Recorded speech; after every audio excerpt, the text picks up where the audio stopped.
So, Audrey. Kayla. Such a nice day. So warm today. Oh, it's so beautiful. So how are your classes going? Good. You ready for the test? Aiming for C+, but I think I'll go in there. I can't believe it's Yeah. picking 7. 7 is wow.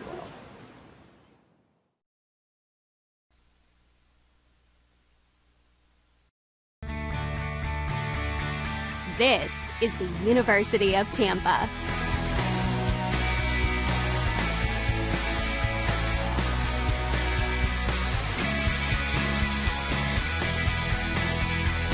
Explore your dreams, discover your talents. Get ready to invent, innovate, and be a leader. This is the University of Tampa.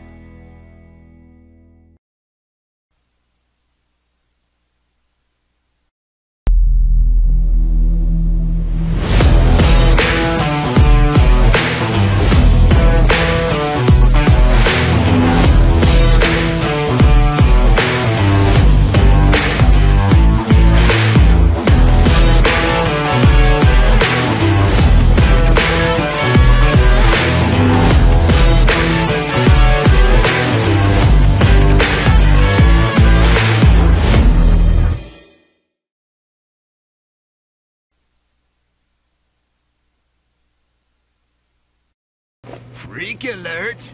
Jalen. Not like a slips into baby talk when he's feeling insecure kind of freak. Not even a whittle bit. Jalen's a freak about hand-slicing all natural meats for every Jimmy John sandwich he makes. Look at his unfettered joy! And not just for ham. You should see him with Capicola. Thank you, Jalen. Your meat freakiness means better sandwiches for all. Freaky fresh, freaky fast, Jimmy John's, freak yeah!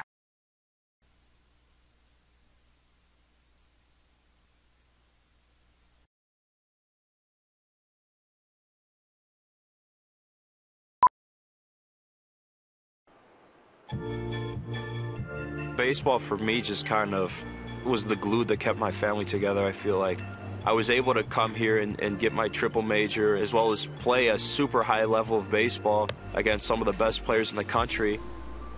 There's a lot of options here in Division II with a lot of great ball players and a lot of great people, and they make sure that they give you every opportunity to succeed on and off the field.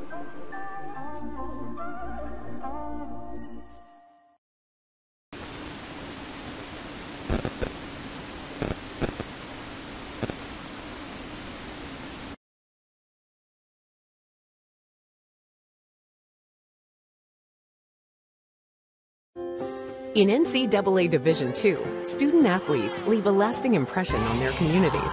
That's because Division II student-athletes want to make a difference and truly be part of their surrounding communities. Through community engagement, thousands of student-athletes from various backgrounds interact with community members who view them as role models. This interaction leaves a positive and perhaps even life-changing impression on all those involved.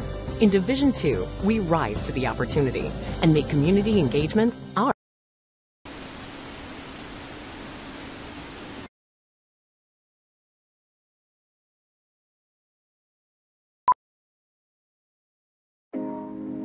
On my team, I thrive to work as hard as I can.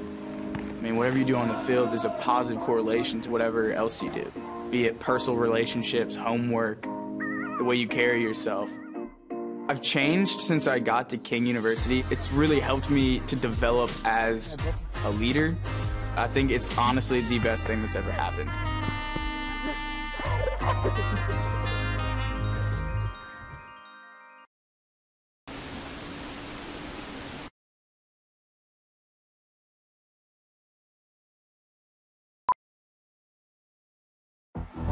Being a champion takes more than skill, more than endless drills, more than using your head. Being a champion takes the heart to give it your all, the agility to thrive from any angle, and the relentless drive to be the best. Welcome to Division II, where the pursuit is yours to create, and the question isn't, can you do it? It's will you?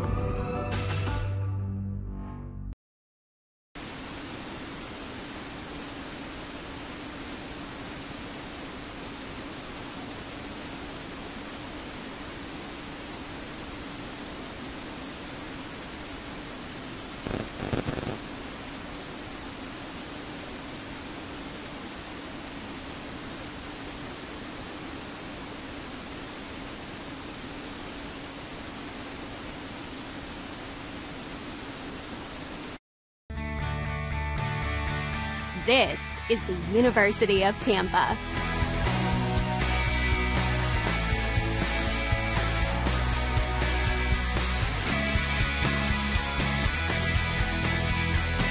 Explore your dreams. Discover your talents. Get ready to invent, innovate, and be a leader. This is the University of Tampa.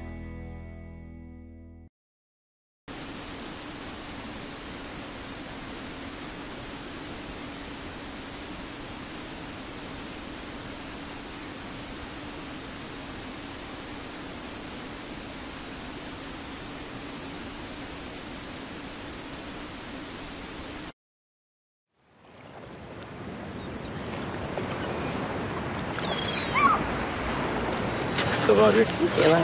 such a nice day. So warm today. It's so beautiful. So how are these classes going?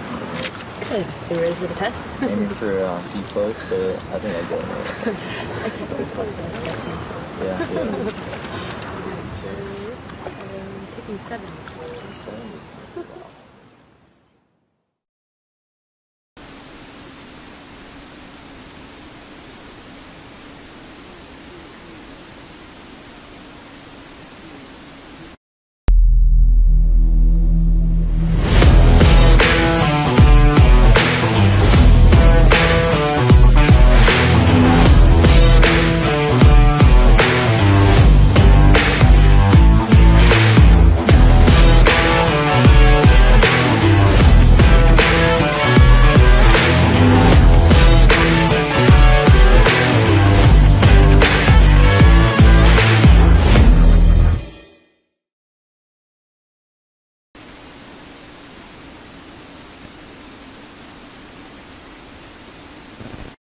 At Jimmy John's, we're freaks about best-in-class ingredients, so it's no wonder we announced our new 9-grain wheat sub in the middle of a wheat field.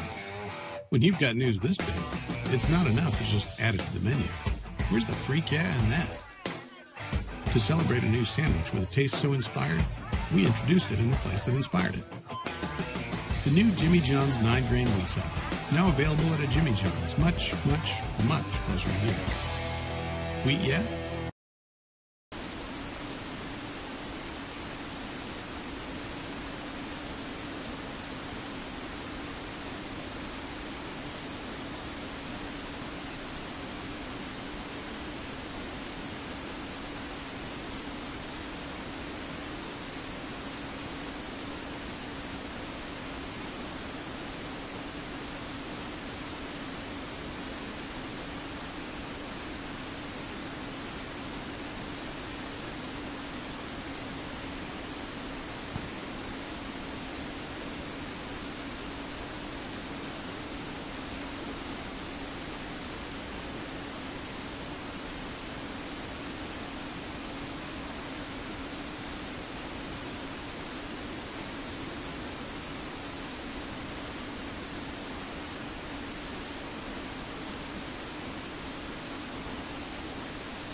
And good afternoon, everybody, and welcome to Tournament Sunday. I'm Jack Ike along with Scott Lynn. It is Sunshine State Tournament Women's Championship game as the Tampa Spartans get ready to meet the Eckerd Tritons. And Scott, I guess it's only fitting that the numbers 1 and 2 seeds will be meeting for the championship this afternoon here at UT. Well, it is only fitting, and this hasn't happened a whole lot lately. I'll tell you something. Eckerd and Tampa have never met when they were the 1-2 seed. They've never met in the final of the Sunshine State Conference tournament. So it is an interesting deal. This is the first 1 versus 2 championship matchup since 2012 when Florida Southern took on Rollins. Florida Southern was number 1, Rollins number 2. So it's a little bit unusual because there's always an upset of sorts along the way in the tough Sunshine State Conference. But this is going to be an unbelievable game. Eckerd and Tampa have had 2 unbelievable games. Yes. Tampa won on and a you're last... not exaggerating. And I'm not. Tampa won at Eckerd on a last-second shot after coming from behind. They trailed big time, double figures. And then here in Tampa, same thing, except Tampa ends up getting to overtime before winning. So they've had 2 remarkable games. Eckerd is truly on a roll. They have won, well... 10 in a row. They've won 10 in a row, and then you go back before that, they had a 5-game winning streak right before Tampa beat them. Their only loss was to Tampa in their last 16 games. So they're 15-1, the only loss, that overtime loss here. Nobody's playing better than Eckerd, according to Tom Jesse. He said, we saw Florida Southern be a great team when they came in here and knocked off Tampa late in the regular season, but Eckerd has won at Florida Southern. They have been doing everything they need to do, and I just talked to Ashton Feldhaus, the assistant coach at Eckerd. She says all of our players, every single one of them, is playing their best basketball of the season right now. It's just Tom Jesse's worst nightmare, but Paul Hunsinger is totally excited. I talked very briefly with both head coaches. They are both so excited. Tom Jesse seems really nervous. He did. Paul Hunsinger says we have our opportunity. 3rd time's the charm. There's so much on the line. Both these teams are going to the NCAA Division II tournament. Doubt about that. No doubt about it. So it's just for the SSC tournament, the automatic berth, and for seeding. Yes. But it's still got a lot on the line. Well, also, just to let people know, is Tampa still is in the running for that number 1 seed in the tournament. Could host if things fall into place. The first thing that will have to fall into place is Tampa has to win today. Right. Lee, which had, I believe, the number 1 seed in the region, lost yesterday. Delta State and Union are playing today for that conference championship. If Union loses, Tampa may then get the number 1 seed in the NCAA tournament. Yeah, Robert Brennicke, the assistant commissioner, is here today, and he said if all things fall into place, you could have the women's and men's championships, NCAA Division II regional, being played on the Tampa court. This, by the way, will be the last game on this floor unless Tampa ends up hosting in the NCAA tournament. True. They're getting a refurbished court. And you really mean it, this piece of wood. This piece of wood will be gone. There'll be a new, more forgiving court next season. Yeah, players have likened this to playing tennis at your local park. Yeah, that's right. It's just blacktop, pretty much, is what it feels like. Are you looking forward to this game as much as I am? Oh, man. I brought my daughter, Devin, here because I said, Devin, this is the biggest game to be played in Tampa in years. Yeah, it's the biggest game being played in Tampa today, and that includes the pros. Now our national anthem with Jerome Fulton.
Very nice job, Jerome Fulton, Tampa's own facilities director here on campus.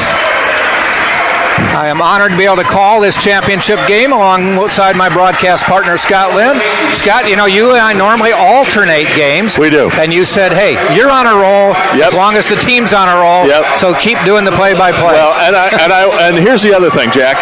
Unless we end up hosting an NCAA tournament, I'm going to announce this is my last game. I've been in broadcasting, doing games and things for 42 years. That's 44 years now. How the time flies.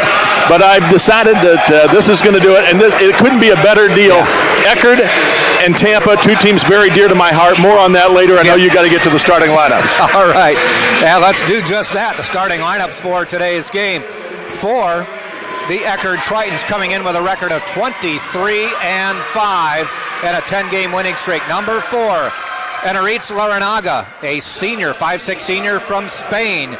Number 5 is Michaela Keeney, a 5'11" junior from McKinney, Texas. Number 11 is Octavia Lowell, a 5'3" senior from Akron, Ohio.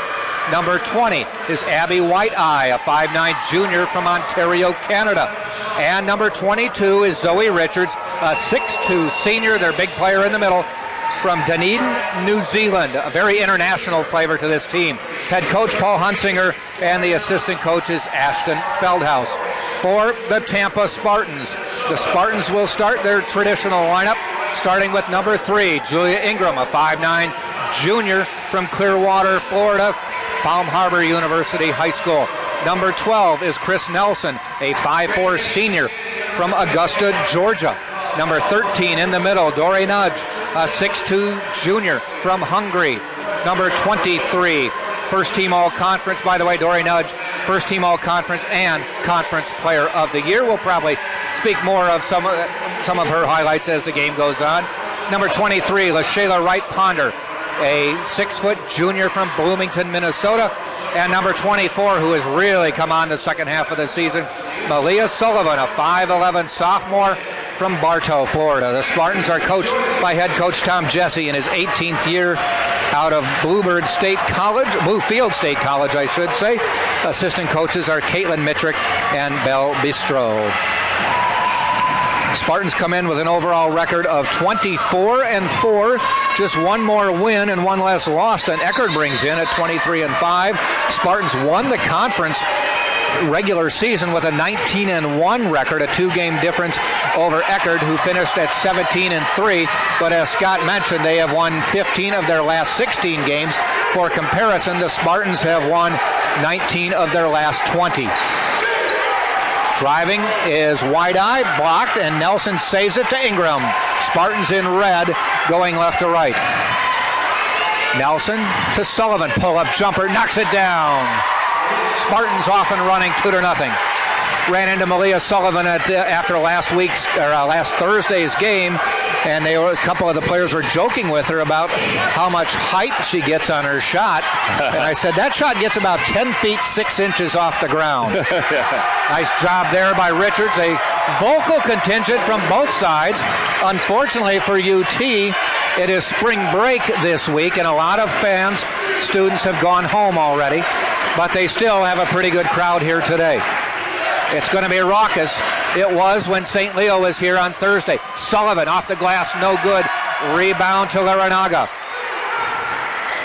Love games, Scott, where you have to raise your voice a little bit because it's loud. Well, there's a lot on the line here to be sure. Both teams have been playing very well, as you mentioned.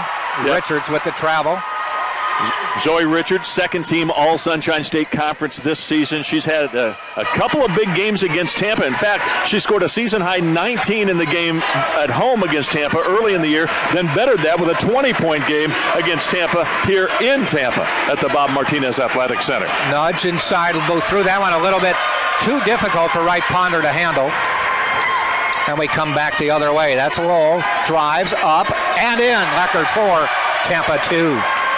This Eckerd team is a team familiar with playing for a conference championship.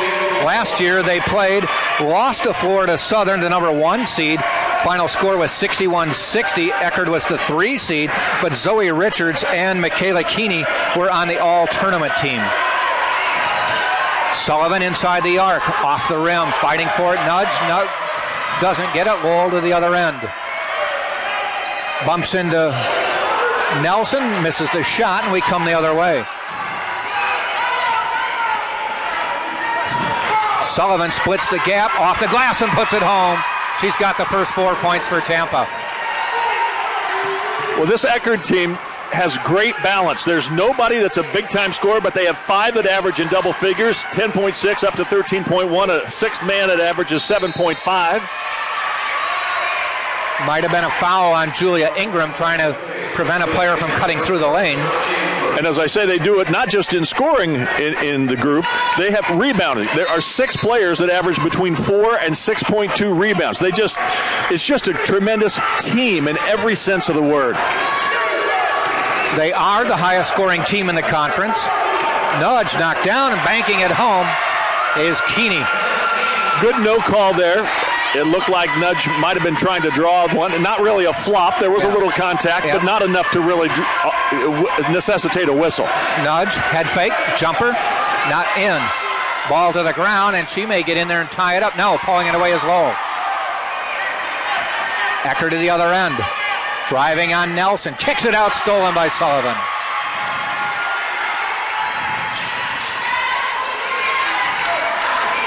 She drives, kicked out of bounds, and they say it's off her and will be Eckerd's ball. A nice block, I believe, by Keeney right there. Is a little scoop shot by Sullivan. She thought she was clear to go to the basket. She was clear until the shot was knocked out of bounds off her.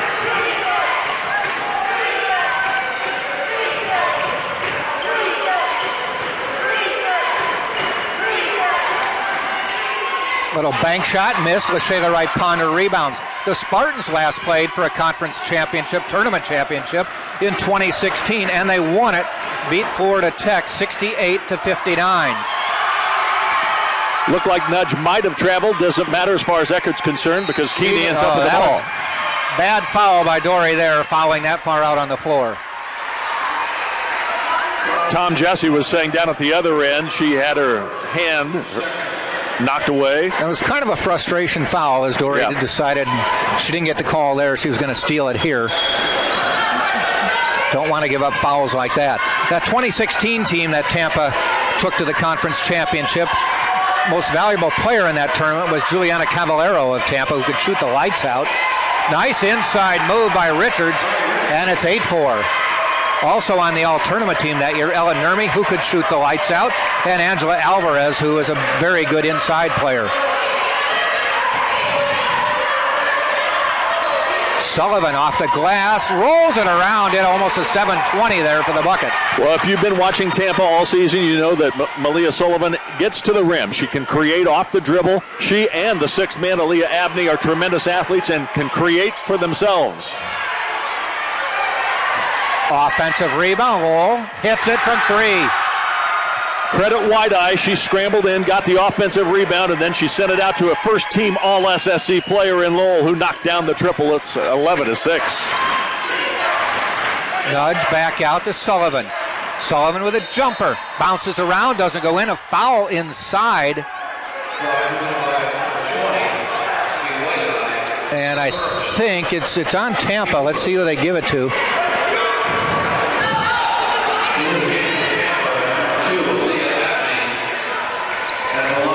The foul, I believe, was on Wright Ponder. No. It's on White-Eye, actually, on the shot. Oh, okay. Everybody was walking back down court. I know. It was confusing. Now, you've seen Abney come in for Wright Ponder. Wright Ponder, first team All-SSC this year, but because of matchups, we've seen Tom Jesse late in the season, and especially here in the SSC tournament, go to 5 athletes instead of the double low post type thing, the twin towers, if you will, along with Nudge. So this is not something that's unusual. It's happened a few times lately. The good thing about that is they can sub Wright Ponder and Nudge and keep them fresh. Down on the ground, but I think a trip called on Sullivan. After Thursday's game, I did talk to Tom Jesse for a few minutes, and he said, I said, great game, Coach, nice win. And he said, man, He said, I was really worried I was going to have to justify some people above me why I kept a first-team all-conference player on the bench most of the game. Well, you do run that risk. But the bottom line is, Wright Ponder's a great low-post player, but if that's taken away by the defense, she's somewhat limited in what she can do. Yes, she can still go rebound and whatnot, but if you're looking for some points and offense, if they're taking it away with a double or triple team, which we've seen late in the season, and especially in the SSC tournament, Wright Ponder goes out. Abney, who can create off the dribble, has knocked down a lot of three-pointers. She's a little bit more offensive. Her repertoire is much greater. Her resume is that she has done a great job coming off the bench. And she had been particularly hot from beyond the arc. She had a game against Florida Southern in which she came in the fourth quarter. She scored 10 points, all 10 of her points, and rallied Tampa to come back to tie a game that they eventually lost, their only SSC regular season loss. Taking a look at Sunshine State Conference women's tournament results. It goes all the way back to 1982. Central Florida dominated, won the first 3 years of the conference. That's UCF, now a Division I school. Florida Southern then dominated, winning a few years in a row. Tampa's first title was in 2000, also winning in 07, 09, 16. Eckerd winning in 17. And that is their only conference championship, tournament championship. Yeah, that was the year that they had a tremendous year. Victoria Vine was the SSC Player of the Year that year. Ball goes out of bounds. Yeah, Paul Hunsinger's in his 14th season. His team, he's won 235 and lost 162. I mean, that tells you his success. Picked up his first ever NCAA tournament win for the program in that 2016-17 season. Made it to the NCAA. They had 22 wins last season, 22 wins in 18, 27 wins, a school record back in that 2017 season. And then this year, again, 23 wins. Nudge knocks it down. It's a 2. 11-9, 4:12 to go first quarter. Ashton Feldhaus, the assistant women's basketball coach, told me having 4 seniors on this Eckerd team really, really helps. Wow, Nudge just pushed out of the way, and Richards knocks it home. Richards now with 6. She's from New Zealand. She's a senior. This is her 3rd year at Eckerd. She started out at Gillette, Wyoming College, was there for 1 year. Again, plays her best games against Tampa, it seems like, year after year. Abney looking to drive, stops, fades away, knocks it home. You can see the similarities between her and Sullivan. I looked up initially, thought it was Sullivan making that move. They're very creative. They can do everything off the dribble. They can get to the rim. They can also shoot from the outside. Very multi-talented offensive players. There, Nudge got her hands up, made the shot difficult. And we come back the other way. Tampa with a chance to tie. Abney off the glass. We're tied. High degree of difficulty there. She was really almost behind the glass when she threw it up high and it somehow managed to spin around and down. 11-11. Wright Ponder getting ready to come back in. Richards out to Lowell. Lowell backs up for a 3. In and out. Tampa boards. Lowell, leading scorer, 13 points a game, almost 5 assists per game, 2nd in the conference. There was a kick. Tampa will retain possession. And I see Maya Price checking in, number 12 for Eckerd right now. Boy, she is coming off a really nice game against Florida Southern in the last game. She had 3 steals, a career high. She had 4 block shots to tie her career high. Also scored a dozen points. Just a real nice game off the bench. Abney off the inbounds pass, cuts and scores. She's come in and added 6 points. She and Sullivan, 13 of the 15 for Tampa. Instant spark off the bench. Now, Tampa doesn't go deep. They'll only play maybe 7 players, 6 more the norm. But, boy, those 6 are all pretty tough. But Eckerd is very similar. They may not go more than 7. Nice pass inside, and that's Price. Price scored a career-high 21 against Palm Beach Atlantic, averaging 7.5 points, leading block shot person, just a tremendous 6-man. Didn't start a game all year, but has been a huge key. And in fact, she was on the all-newcomer team as a result of her efforts this year. Coming back the other way, the Tritons. Lowell tries to drive, feeds away. Somehow gets the pass to Laranaga, who knocks it down for 3. Laranaga is a three-point shooter. She's second on the team now with 54 made threes. Keeney has 55 and White-Eye has 50. 3 players with 50-plus made three-pointers this year. They shoot 37% from beyond the arc as a team.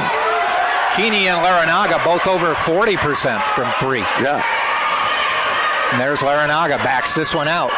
Lowell drives, kicks it out. 3 on the way. White-Eye, no good. Bounces to Sullivan.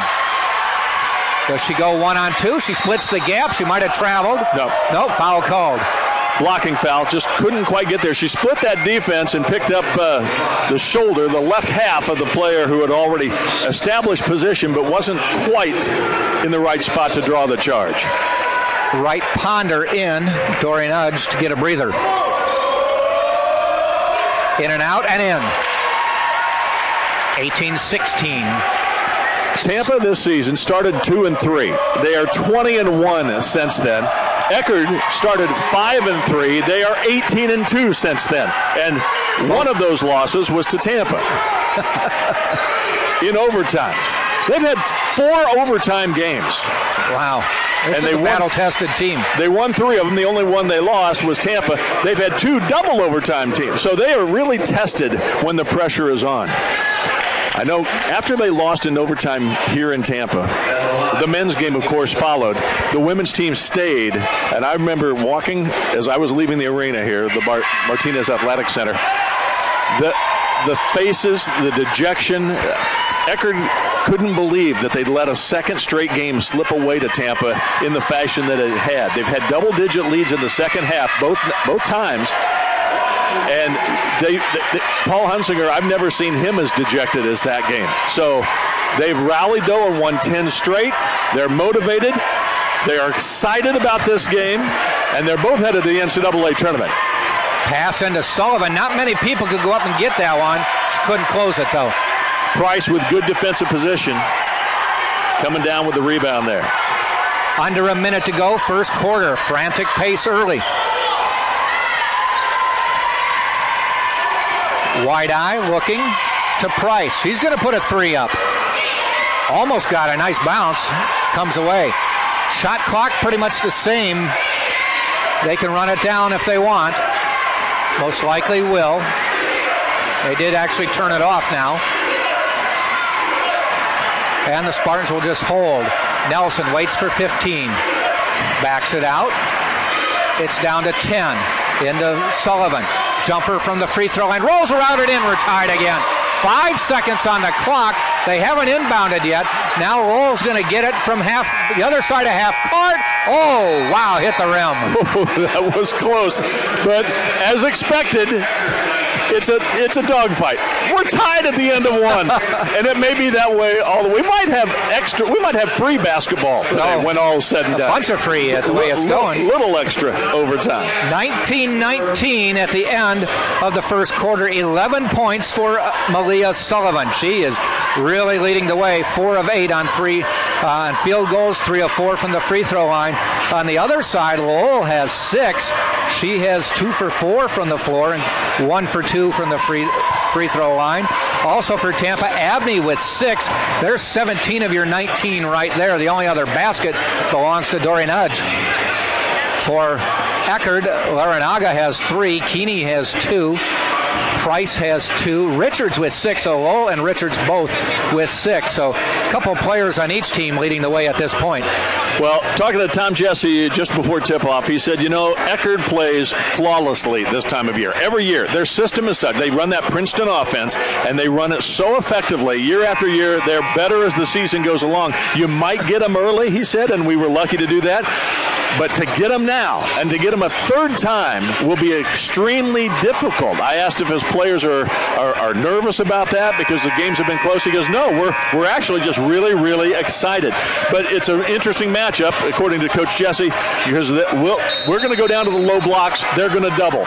And on the other side, they got Princeton. We've got to be able to defend the cutters and the backdoor cuts. Yeah. It's just a real interesting contrast in these two teams and their styles, but they're both really good at what they do, and they're playing very high level right now.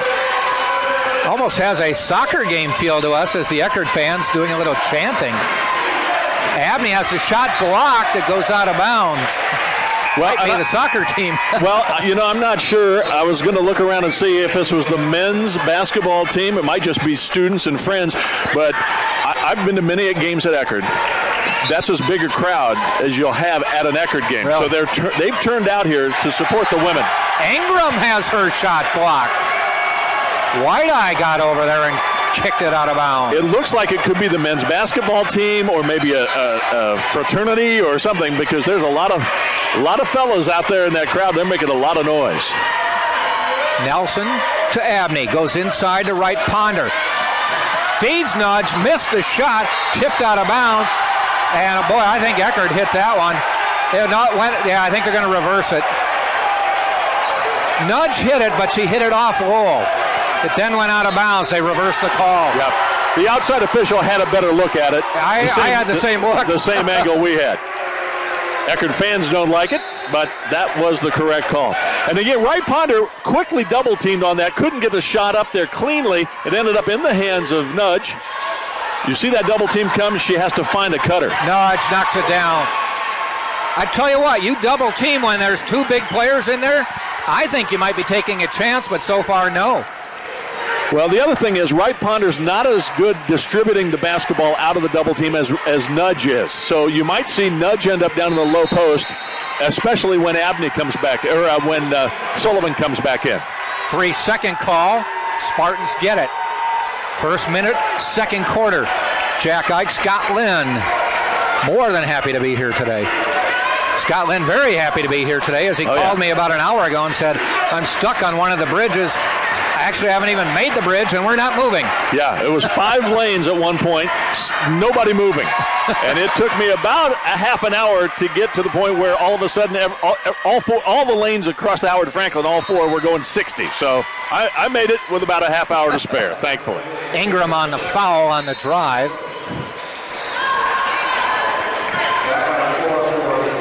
Sullivan out for a quick breather. And Ingram's going to sit for a few minutes. We see Zoe Richards back into the lineup. She hit 3 buzzer beaters as a sophomore, and including a 3 to send a game to overtime against Tampa. Nice drive. Laranaga got away from one player, and nobody picked her up. Uncontested layup, and we're tied at 21.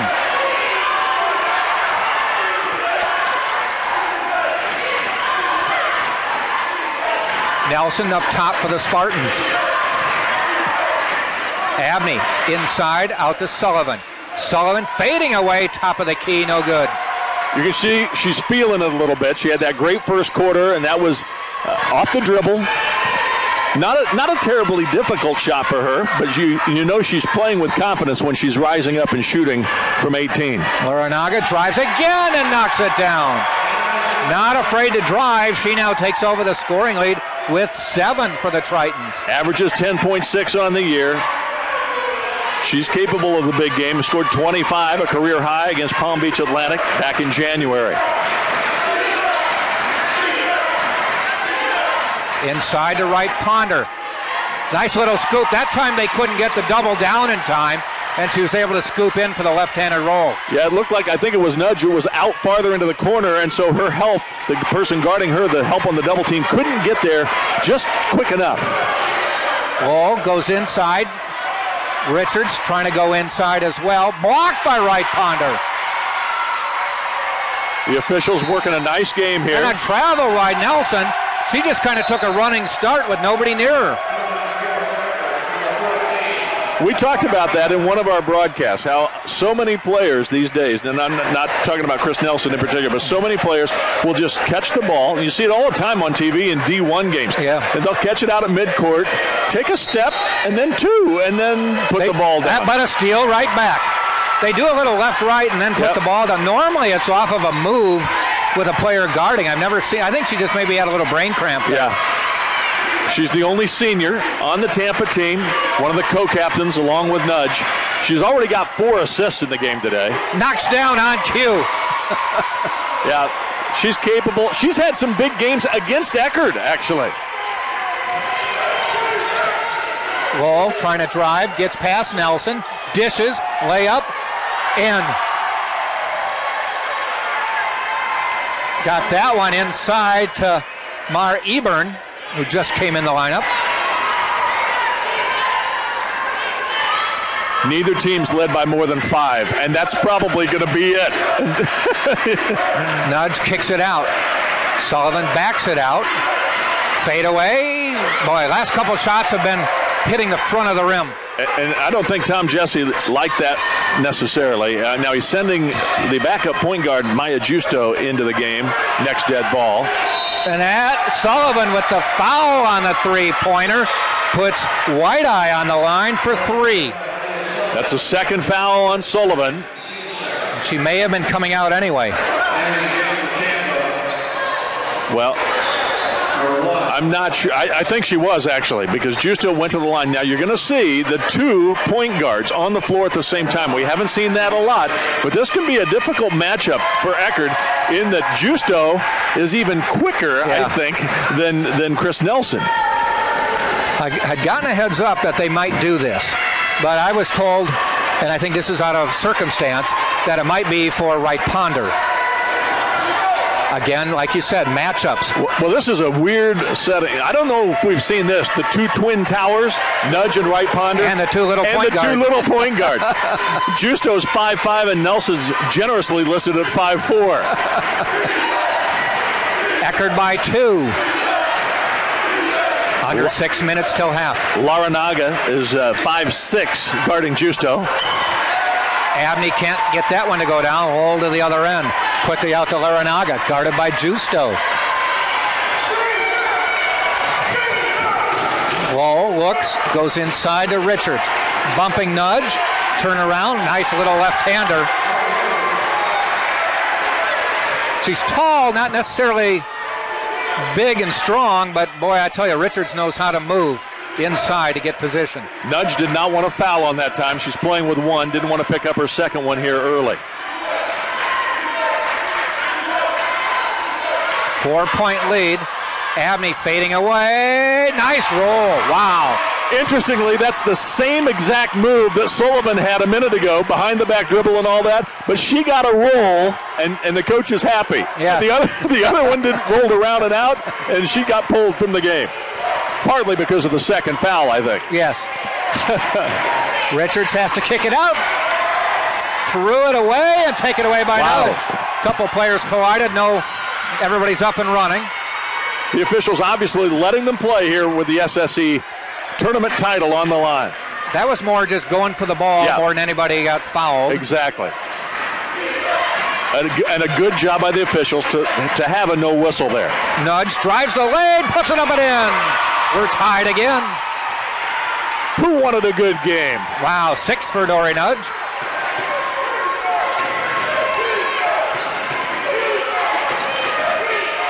Cutting Laranaga, gets by Justo, she double dribbled. And she pats herself on the head and smiles and said, "Oh, I can't believe I did that." Timeout. Paul Hunsinger comes up and smiles at her and says, "That's all right." She got open, got Justo up in the air, then put her back down on the ground. Well, I mentioned earlier this is my last game. I appreciate very much the opportunity I've had here. Well, I'll talk more about that in a bit, but I want to talk about why this game is so fitting for me to say this is it. When I first came to Tampa in retirement in late 2014, Eckerd College was the school that allowed me to come call their games that year. I called the men's and the women's, and just had a heck of a nice time. I really enjoy Paul Hunsinger. He's a great man, a great coach, very successful, but it's more about how he runs his program, treats all those kids with terrific respect. Obviously, I've also called Tampa games for a number of years, and I've kind of gone back and forth. There have been times I've gone back and called some Eckerd games as well. These are the two schools. When I retired from Portland and moved here in 2014, I have really good, strong feelings for both of these programs. Tom Jesse and his coaching staff, the players, Everybody here has been terrific. So I just decided this is going to be the one. This is going to be the last one, and it couldn't be more appropriate. It's for the SSC tournament title. It's for bragging rights. It's the two schools that I really respect and have been the privilege to work for. Yeah, Brett Favre retired a few times too, though. So I know. We'll see what happens. You're going on a cruise, I guess. Yeah. So if you don't come back, I might get a call into action. I have to stay. Yeah. I may be stuck at sea. You might. Scramble for the ball, and Justo, eventually, after all of that was said and done, commits a foul. Third foul by Tampa this quarter. 5 fouls. You're shooting 2 in the women's game at the quarter. Eckerd has not had a foul here in the second period. And we're almost 6.5 into it. Richards up top, guarded by Wright Ponder. Pass inside. Laranaga. She gets called for the foul. Tried to clear out Maya Justo out of the way, wrapped around her. This Eckerd team has had the good fortune to have the same starting lineup all but one game. And I think that one game, if I'm not mistaken, might have been a senior night start. I'm not positive, but I'd have to go double check that. But I know Brooke Jude got the other start, and she's the senior. So I'm just wondering, I know that Paul Hunsinger in the past has started the seniors on senior night. Inside to Wright Ponder. No double team, off the glass, too hard nudge. Gets the rebound, kicks it out, and gets it to Justo, who sort of hands it to Nelson. They got a new 20. It's now down to 10. Abney, top of the key, puts a move on, tries to drive, spins, back out. Justo with they're not going to get it off in time. They do? No, I don't think so, but missed it anyway. Justo just lost the handle. She knew the clock was about to expire, and by that time it was too late. Well, Eckerd has turned the ball over the last 3 times, and now Tampa with a turnover there. Tampa with 5 turnovers, Eckerd with 8 total. Richards has to come out. Roll. Laranaga tries to drive. Outside to Price from deep, and good. Take that back. That was Eburn hitting from deep. Scott, you are right. It was Jude who did get that other start. Am I right? Okay, there you go. Well, Eburn is not one of their big-time shooters. That's only her 9th make of the year. 33% shooter from deep. Travel by Wright Ponder. 2:12 to go until halftime. Eckerd by 3. Rowdy atmosphere here in Tampa. Well, this is unlike the first 2 matchups because Eckerd already had a double-digit lead by now in both of those games and took that into the 4th quarter in both situations. Tampa coming back to win both, 1 in overtime. Inside to Richards, a whistle called. Travel. Yep, got the travel by the underneath official. Saw Richards, she didn't get the ball down, caught the ball and took steps. Unfortunately, you can't really see it with our camera angle, but right below our camera, there's a pretty good crowd on this half of the bleachers. Right. The bleachers on the other half have not been pulled out this season. Nudge, drive, scores it. It will send her to the free throw line with a chance to tie it. And you talked about Eckerd drawing a big crowd. The Tampa side has filled up now as well. And they're on spring break, too, which is too bad. But there are still, I think, other athletic teams maybe that have shown up here to support. I see Pat Bacon. I saw men's basketball. Men's basketball is here. Arrived. Pat Bacon, who all-conference player. Doesn't go in, so it's a 1-point Eckerd lead, 1.5 till half.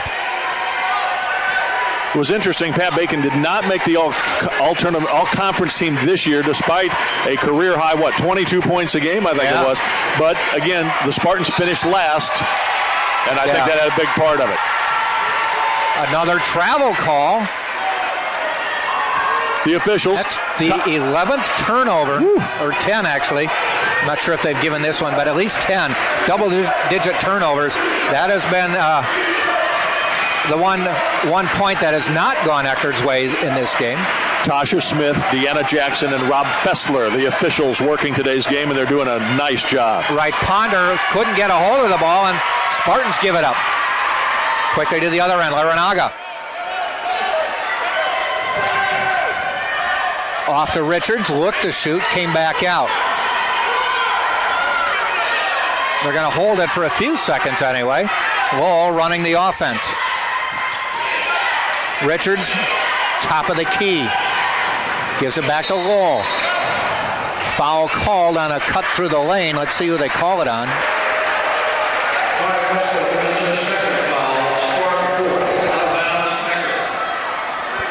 Foul called on Justo. She's already picked up 2. 15 on the shot clock, 26 game clock. Hand off to Lowell. She's going to try to drive the lane, but I think there was a pick set by Richards that was not appropriate. Well, this is certainly more turnovers than Paul Hunsinger wanted from his team. You can accept a few because a lot of things are happening, but it's actually been a pretty well-played game despite all those turnovers. Yeah. You know, both teams executing their offense. 10 till half. Good defense being played by both teams. There's a foul, and Nudge almost got it in, but she was pushed on the drive, and that will be sending her to the line for 2.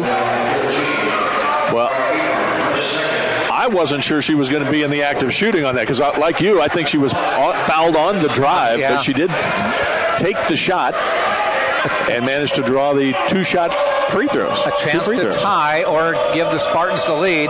5 seconds until half. Again, she's missed 2 in a row now. That doesn't fall.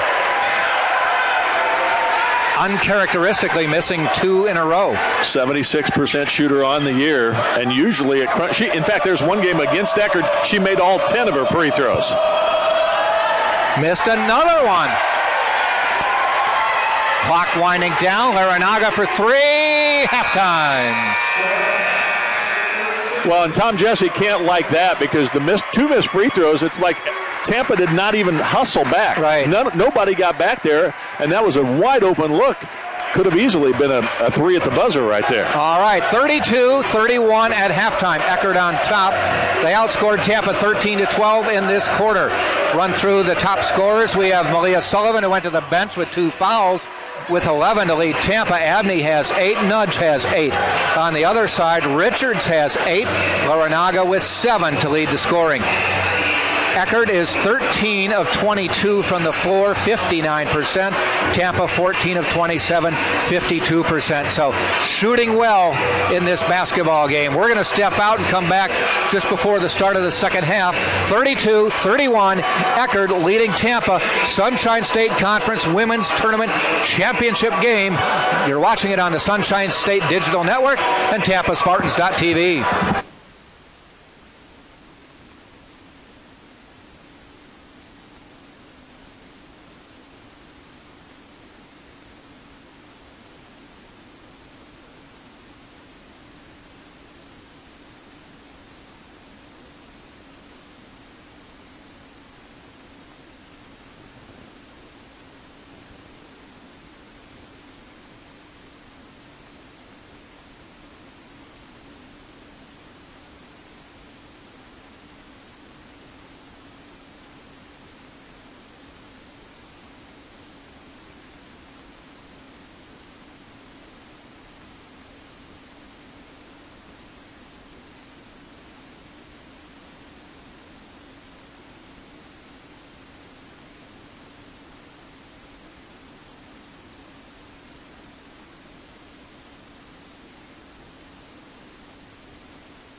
up, Audrey?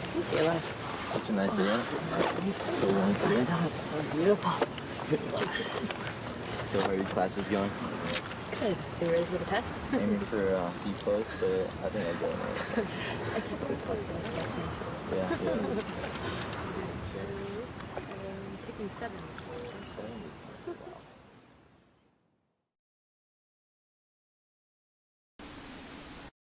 At Jimmy John's, we're freaks about best-in-class ingredients, so it's no wonder we announced our new 9-grain wheat sub in the middle of a wheat field. When you've got news this big, it's not enough to just add it to the menu. Where's the freak yeah in that? To celebrate a new sandwich with a taste so inspired, we introduced it in the place that inspired it. The new Jimmy John's 9-grain wheat sub, now available at a Jimmy John's, much closer to here. Wheat yeah?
Welcome to the University of Tampa. My name is Tucker Whitman and I'm a junior marketing major here at UT. Today we're going to look at some of the highlights of our beautiful Riverside campus here in downtown Tampa. We'll start at Plan Hall.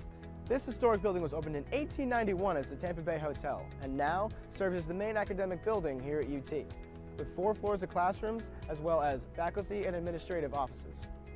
Next up, the Vaughan Center, the hub of campus life and activities.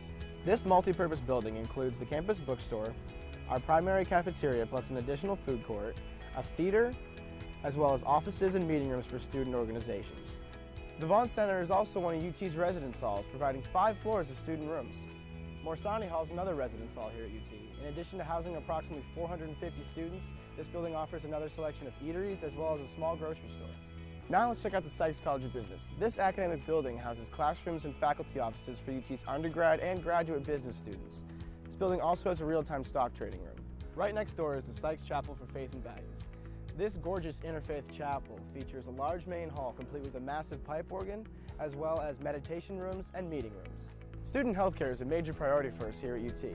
The Dickey Health and Wellness Center is accessible to all students and provides high-quality services including basic medical care, counseling, and wellness programs. On the east side of campus, you'll find the McDonald-Kelsey Library. Here, students can learn from a large collection of books, periodicals, and digital databases. They can also take advantage of our numerous study rooms and computers. The Academic Success Center is another great resource for students. This is your one-stop shop for academic advising, coaching, and tutoring services. Whether you're a seasoned athlete or just want to shoot some hoops, the athletic facilities here at UT are hard to beat. The Bob Martinez Athletic Center includes a large gymnasium, a weight room, and training facilities. In addition, the campus features an aquatic center open year-round, 6 tennis courts, baseball and softball fields, a 1,500-seat stadium, as well as a lacrosse field and intramural complex. Need a break from studying? Head to Falk Theater and catch a play. This 1,000-seat historic theater serves as a home for all major performances made by UT's Department of Speech, Theater and Dance, as well as special guests. This is one of UT's newest facilities, the Innovation and Collaboration Building. Here you will find UT's very own Starbucks. In addition, classrooms, cybersecurity labs, study lounges, and the Loth Entrepreneurship Center, designed for student entrepreneurs to launch their startups. Thanks for joining me today. If you enjoyed this video tour of UT, we'd love to give you one in person. For more information or to schedule a campus visit, go to ut.edu.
Welcome back courtside for the Sunshine State Conference Women's Tournament Championship game right here on the campus of the University of Tampa. Jack Ike and Scott Lynn with the broadcast today. 32-31, second seed Eckerd leading top seed Tampa at halftime. Joining me is Karma Jeremy, a member of the 2016 Conference Tournament Championship team. Happy to be here, absolutely. What's going through their minds now? That game that you guys played, you won by 11. I can't remember if it was close and you pulled away or if you had a good lead. What's going through their minds right now in such a game like this? Definitely going through their minds is the fact that they're Tampa, right? They know that since they're Tampa, there's a target on their back. They've already got the regular season championship, so if you were Eckerd, you were thinking, what more would you want than to dethrone Tampa?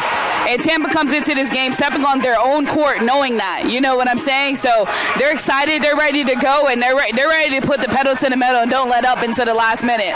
Now, when you guys won the conference championship, it was at a neutral site. Absolutely, you were not able to play here. Yes, we're at Amarillo, yes. And Coach Jesse has told us he would prefer to be playing on a neutral site. What's your feeling? I mean, Coach Jesse loves to play it safe, right? If you played on a neutral site, neither team has the advantage, so it's straight basketball. Yeah. But honestly, when it was my sophomore year, I would have loved to play my conference tournament here on Tampa's campus in front of the fans and get them up this big. I absolutely would have loved it. So I think they're ready to go. They're used to sleeping in their own beds. They're used to eating their own food. They're ready to go. They're ready to go, 100%. What do you remember about your conference championship? Well, I'm not sure if you remember, but right before that, a couple days before I had the flu, actually. I remember that. Yeah, I had the flu, so I was just hoping that we had to get through the Nova game in order to get through our championship game. And the number one thing that I remember is definitely just being able to put the effort in. We just had to put the effort in. We'd played Florida Tech I don't know how many times, but we had to just put the effort in. Karma, you were a 4-year starter for the University of Tampa. Great career at Tampa. Of course. You remained a good friend of ours over the years, and we appreciate it. I love Tampa, of course, yes. All right, well, we thank you for stopping by and cheer the team on. Jack, man, you do a phenomenal job for us, man. You come out here every night and you get it done for us and you tell us what's going on in this game, and I love it, man. Even the games that I can't make it to, I absolutely love that you're there for me, Jack. I love it. Great. Karma, thank you very much. Of course, man. All right. Thank you. Cheer them on. Karma Jeremy, Tampa standout from a few years ago, led the team to a conference tournament championship her sophomore year. We are underway in the second half. And Scott, what a great ambassador for this program is Karma Jeremy. Oh, absolutely. She was a terrific talent, great young lady. And Laura Naga has given Eckerd a 3-point lead now. This one will be going back and forth. Interestingly, in the first half, Jack, you look at the box score, the thing that stood out to me, no 3-point attempts for Tampa. None. They did not attempt a 3. Laranaga missing the drive there. And Tampa, they don't live by the 3, but they take a fair amount of 3s. Foul on the drive. Spartans put they do not go with the original starters. They go with Ingram, Sullivan, Nelson, Abney, the 6th man on the squad, and Dory Nudge. LaShayla Wright Ponder sitting to start the half. Nudge trying to get inside. Abney backs out, spins in the lane, runs into trouble, and just lost the ball. Just taking it away from her was Keeney. The spin move right into Keeney. I mean, you have to anticipate the way Eckerd plays defense that there's going to be a player there to help defense. You can't just spin your way to the basket the way they have so many times this year. Richards outside, inside, wide eye, puts it up and in. 5-point lead. That ties the biggest lead of the game for Eckerd and for either team. Tampa led by only 2 at any point in the first half. Eckerd with the first 2 baskets of the second half. Inside to Nudge. Trying to spin on Richards, and she does and got fouled. That'll be the second on Richards. Yeah, nobody in foul trouble. 2 is the most that any player on either team has. Now Dory Nudge has to get off the mark here with her free throw shooting. Well, in the last 5.5 minutes of the first half, Eckerd had 6 turnovers. I'm sure that Paul Hunsinger said, look, we're shooting almost 60% for the game. If we just take care of the ball, we're going to be fine. Yeah. That's 10 empty possessions, and Ingram gets called on the drive again. I tell you, Larinaga is just looking to head to the basket every time she gets the ball. Yeah, she's a terrific talent. She can create off the dribble as well. Not just a three-point shooter, that's for sure.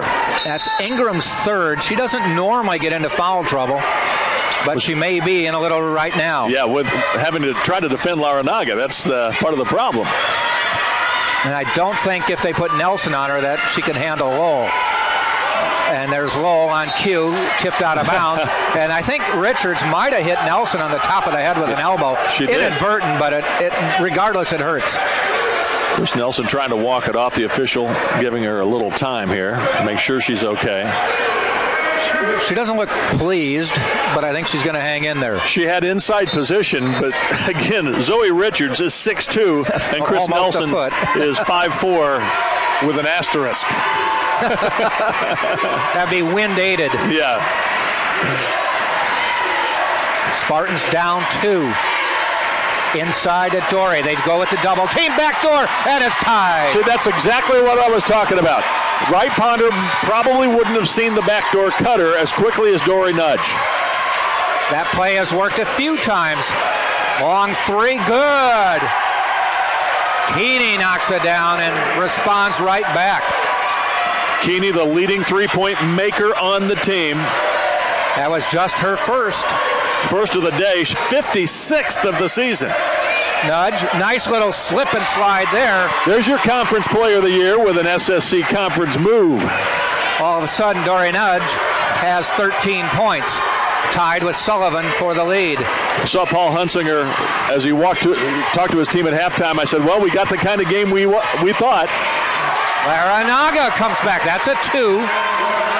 41-38. Blistering right off the pace. 3 for 4 for Tampa, 4 for 6 for Eckerd. And Eckerd was 5 of 6 in the second quarter, 83%.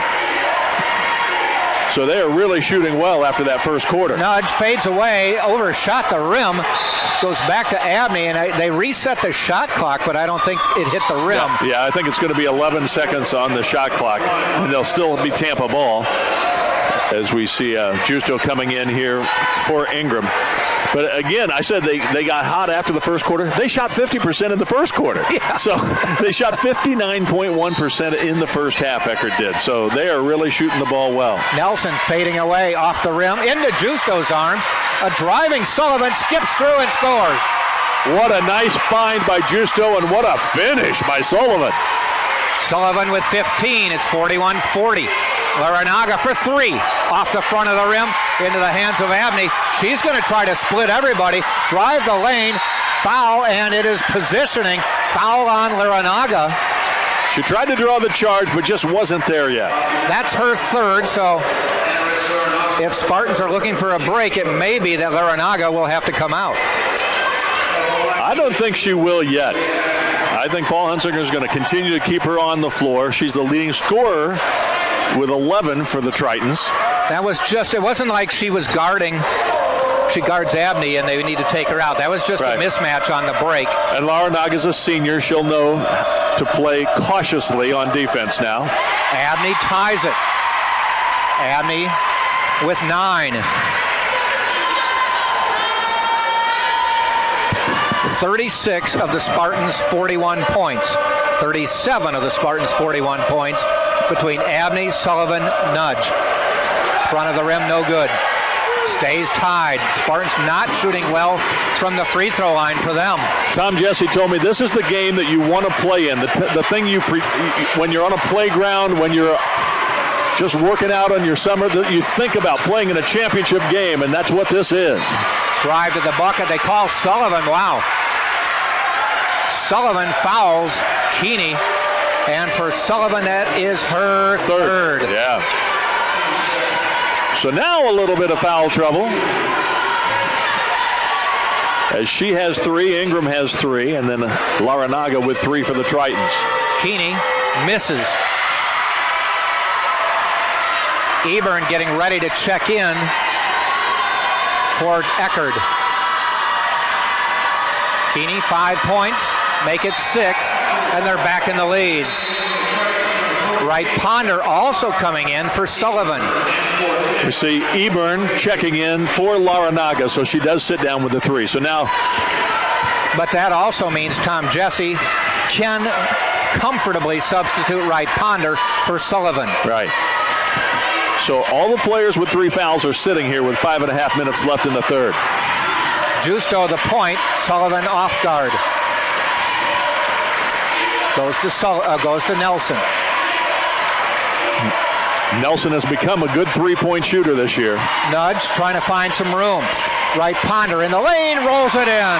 That's about the extent of her range, but she knocked it down with confidence there, and the Spartans back in front for the first time in a while. She hit a couple on Thursday, and I asked her after the game about that shot. She said she's been working on it, a lot like Brent Duncan did for the men's team. It's just going to make you that much more valuable. Inside to Richards with Wright Ponder on her. Trying not to give in, forces her out, rolls around, taken by Nudge, fouled. White-Eye went flying by and just grabbed a lot of wrist that time. That'll be White-Eye's second. We're at 4:48 to go in the third quarter. This is an official timeout, the under 5 timeout. And 43-42, Tampa on top. You know, you talked about valuable Wright Ponder working on her game. How about the experience that Justo is getting right here? The true freshman hasn't seen a lot of playing time in regards to significant minutes. I mean, she has played. She's played in over 20 games of the year, so it's not like she has never found her way onto the hardwood. But she's playing with a lot on the line right now, so that's going to definitely help her confidence and give her experience that will help her, especially in the future, but hey, maybe in the NCAA tournament.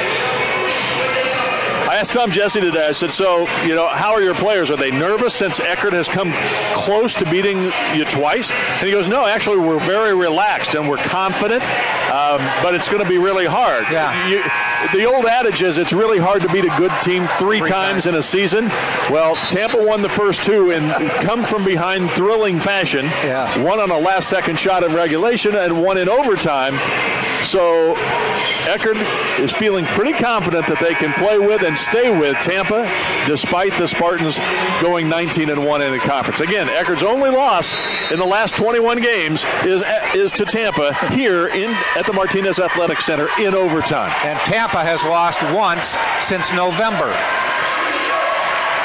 Dory Nudge with the ball.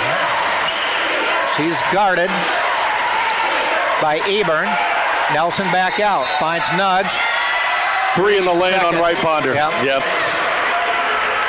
Speaking of runs, you know, it's since December 20th, so since just before Christmas, that is when Eckerd's 18-2 run started. So they're 18 of 20 since just before Christmas. And 2 losses to Tampa. Yeah, well, 1 to Tampa.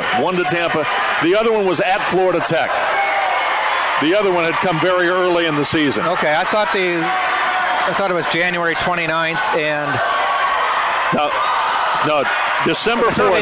December 4th. Yeah, you're December 4th. 43-42. 4 minutes to go in the third quarter. Richards goes inside, lays it up and in, and foul on Justo. That is Justo's third foul, and the basket was scored by Keeney. They lobbed it inside. Keeney posted up, and that's a match that she's going to win. They lobbed it over Justo, and she leaned in and got called for the foul. 44-43, Eckerd in the lead. Tom Jesse calls a timeout. More to talk to the referee than anything right now.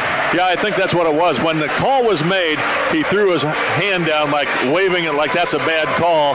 So he obviously didn't agree with it. And this timeout is, I think, just to make a point. Not upset, right, but just discussing with the lead official. So Eckerd on top. Keeney will go to the free throw line.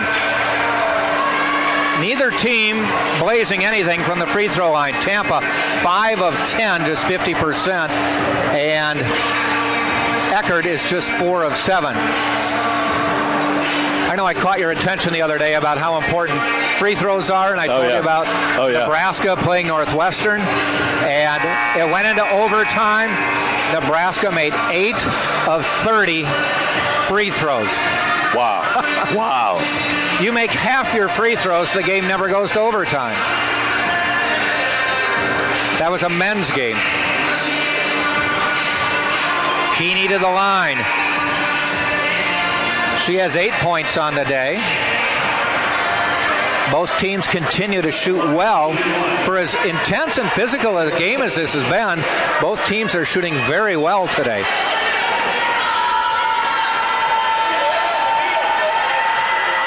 Keeney knocks it down, 2-point lead. Tampa had a 1-point lead, a chance to go up by more. 3-second call took that opportunity away. Abney, Sullivan back in the lineup for Tampa with 3 fouls. Dory back out, looks to drive, kicks it out to Abney. 3 on the way, and it's good.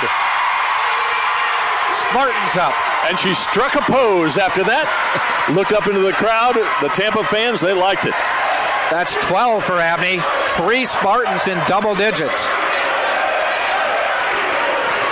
Spartans back to the Twin Towers. A steal by Wright Ponder and fouled.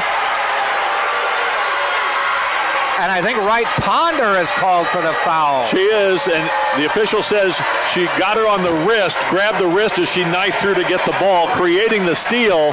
Tom Jesse disagreed, thinking that it was a clean steal, and then the contact was made by an Eckerd player. For Wright Ponder, just the first foul, though. But 4 on the Spartans this quarter. Both teams with 4. 5th foul, you shoot 2. Inside, and Sullivan, nice play there to Keeney. She just took the chair out from under as she backed in for position. These two teams have played 6 times in the Sunshine State Conference tournament. Tampa's won 5 of the 6, but it was the last time that Eckerd won. They were the number 1 seed in the 2017 semifinals. Eckerd won 70-63 over the 5 seed Spartans. Lowell directs traffic.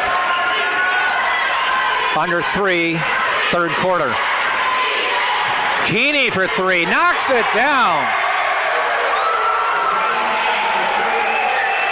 Eckerd by 2. Looking at the Eckerd players on the bench, they're smiling, they're having fun.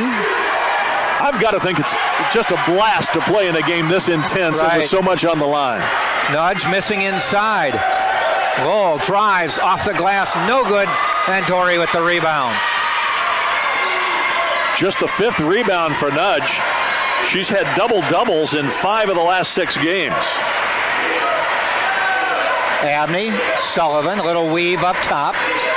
Dory, head fake, kicks out to Sullivan. I think that's a foul on Dory. Nudge on the charge. You know, it's interesting. The outside official, I think, was going to call that the other way, the wraparound pass. But the inside official, underneath official, made the call. And I'm not saying he's wrong. Right. Because the contact was made by Nudge. It's just a matter of whether there was position or not. Almost a steal, back out to Lowell. Eburn. Richards up top. Bounce pass inside. Sullivan gets called. That one was probably ill-advised. And that'll be her 4th. Well, and that's huge. Sullivan with 4, Justo 3, Ingram with 3. And Ingram will probably come back in here for Sullivan. Yeah. That was one you maybe back away from that one. Well, I don't think Sullivan knows how to back away from anything. This is true. That's the issue. She's an intense competitor, very fiery, very emotional. It's part of what makes her great. Right. She was 2nd team All Sunshine State Conference this year. And she's really come on the second half. She was not in the top 10 in the conference in scoring for most of the season. Finished the season 8th. 4-point Eckerd lead. A 5-0 run right now. Nudge inside the arc. Good. That Abney by 3 a while ago, just a short time ago, the only 3 attempted all day by Tampa. So they really have concentrated on trying to get inside. Lowell up top. tries to drive. Past Abney, rolls it in. Tell you, Lowell and Larinaga very good at driving the lane off a pick. Back to a 4-point lead, under a minute, third quarter. Nelson, nudge, ball fake to the ground. Nelson gets it, finds Abney, spots up for three, knocks it down. Instant offense, she's feeling it. 1-point lead now. 15 for Abney, tying Nudge for team scoring honors. Missing, fighting for it. Dory comes out, and a foul is going to be called on Whitehead. And it's the 15th foul, 2 free throws coming.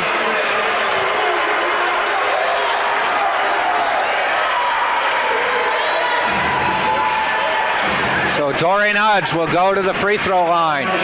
32 seconds to go, third quarter, 52-51.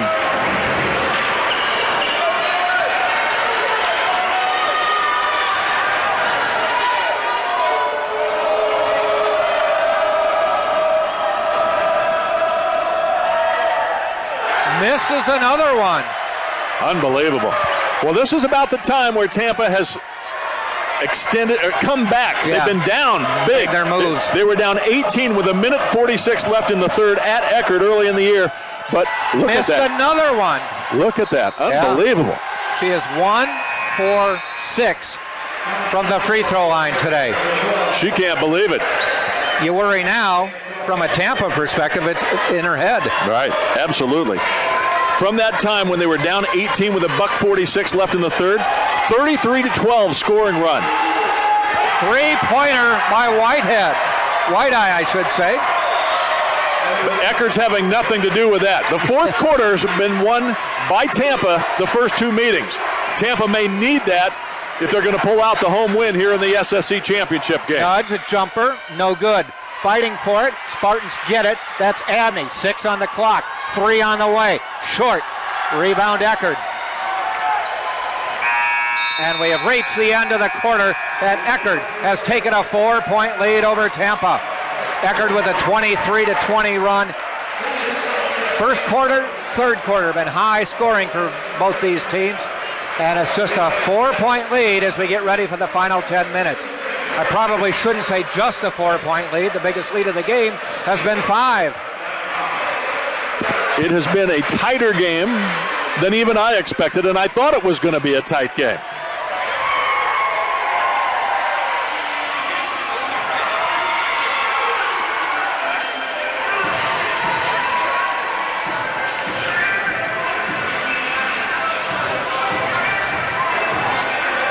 We get ready for the fourth quarter. Tampa now just 5 of 12 from the free throw line.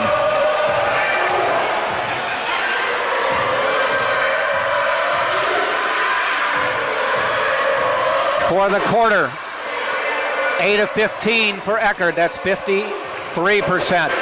8 of 16 for Tampa, and that is 50%. For the game, Eckerd shooting 57%. Tampa, 51%.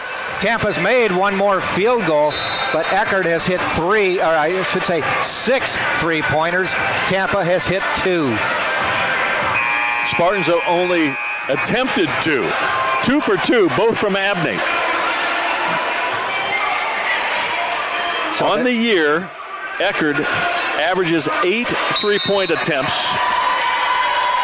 8 makes, I should say, out of 22 attempts. So they're actually shooting far fewer threes than they normally do. Nelson, as we're underway in the fourth quarter, into right Ponder. Kicks it out, stolen into the hands of Abney. She scores and is fouled. Just like Tom Jesse drew it up. Throw it into right Ponder. The double team will tap the ball away right to Abney, and a chance for a 3-point play. Al, you forgot the fact that you throw it and have it deflected. Yeah, well, that deflected right off the hands of the Tritons, yes. Well, and again, because of the difficulty Wright Ponder has getting the ball out of that double team, Tom Jesse is basically forced to go a different direction. Sullivan's back in, and you'll see Nudge down in the low post for sure. Converts the 3-point play, 55-54. Abney with 18, now the leading scorer for Tampa and in the game for both teams. 5-point lead as big as it's been. Eckerd had that. Tampa's biggest lead was 2. Driving the lane, off the rim, no good. Rebound, fought for. Nelson scramble, gets it. Looks ahead, not able to make the pass. In the lane, foul called, and she's going to go to the line. Boy, we saw Maya Price really crash the offensive boards there. She got a hand on him, but tipped it out, but it ended up in the hands of the Spartans. And now it sends Nelson to the line. Top free throw shooter on the team at the line. 81% shooter on the season. Now, she actually had some struggles here in the SSC tournament making free throws. Missing another one. Spartans really struggling from the line. 5 of 14 now. 6 of 14, I should say. Well, if they end up coming up on the short end of this game, you're going to say one thing cost them, and that's the free throw shooting. Tied there. And here comes Laranaga back in. She only has 3, so her time on the bench well spent. So she's got a foul to give anyway. Yep, and again, they didn't miss her. It's 55 all. It's a new game with 9:08 to play. How fun is this, everybody? Wow. Lowell inside. Foul called on Abney. As White-Eye will go to the line. Abney just her first. Well, earlier in the game, at the half, Eckerd had 10 turnovers. Actually, they had 11 at the half, and Tampa had 9. Now they're all evened up at 12. So both teams playing better, protecting the basketball in the second half.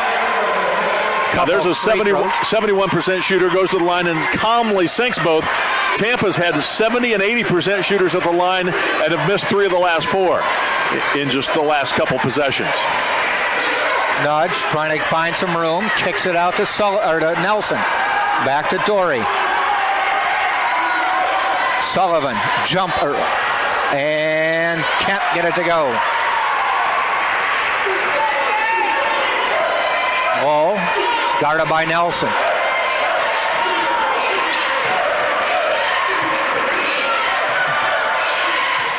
Price looking to drive on Nudge, and boy, Lowell set a pick and kind of threw out a leg. Yeah, it nudged Nudge into next week. Yet Dory gets called for the foul as that knocked her down into. No, it wasn't Dory. No, it wasn't. Okay. It was. Oh, it was on Dory. I stand corrected. It is her 3rd foul. Then I heard them announce her second foul. That's what. Oh, it's the team's second. That's what I heard. Lowell looks to drive, backs out. Nelson cut her off. Laranaga drives off the glass. Won't roll in. Very close. That one, gravity just didn't take over at the right time. Remember that shot if this is a one-possession game at the end. That had every right to go right in the basket. Yes. Inside to Dory. Gets underneath. Blocked by Price. It goes out of bounds, and it'll be Tampa's ball. Again, she's coming off a career-high 4-block game against Florida Southern. It tied her career high. Maya Price, 6'2" sophomore. She's going to be good at Eckerd for a long time. And she can look Dory Nudge right in the eye. Ingram to Nelson. Not a lot of teams in the conference can match up against Dory Nudge, but Eckerd can send some bodies out there to do that, including Price off the bench. Sullivan gets the lane, off the glass, fouled on the way in by Price. Second foul on Price. Now, if Sullivan went up strong with the left hand, she probably has a layup and maybe gets a foul as well. She brought it back to her right hand, and yes, she drew the foul, but did not get a chance for the three-point play. Right Ponder coming back in for Dory Nudge. Probably just the strategic breather. I think so. By the way, Chris Nelson tonight has tied her career high with 7 assists. Sullivan knocks it down. It's the 7th time in her career that she has had 7 assists.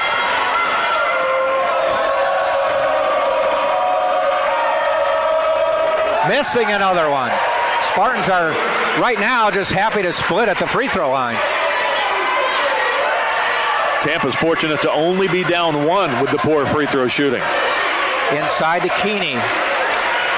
Scoops, rebound. Sullivan had to give way for the foul.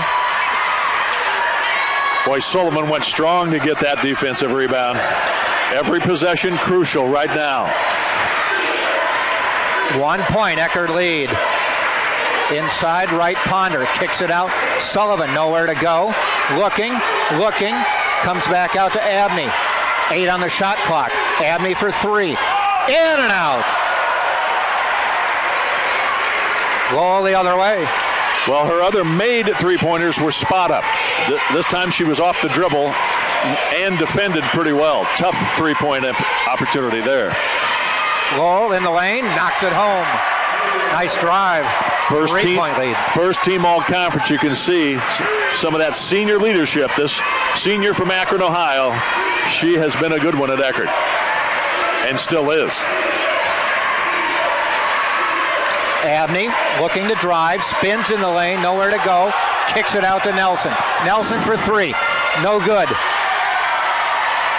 Well, getting the basket's one thing, but the spin moves, you're going right into 3 or 4 defenders almost every time. Eckerd's too good. You just can't do that. Lowell knocks down another one in the lane. 5-point Eckerd lead. Tom Jesse with a timeout. Paul Hunsinger comes up congratulating his players. He likes what they're doing out there, and why not? To your point, mentioned earlier, they've had only 1 turnover in the second half in almost 15 minutes. Well, a little over 14 minutes. Back-to-back jump shots in the lane by Lowell has made it a 1-point game, a 5-point game. She had a career-high 27 points last game against Florida Southern. They continue to shoot well, 10 of 20 this half. Spartans 9 of 21.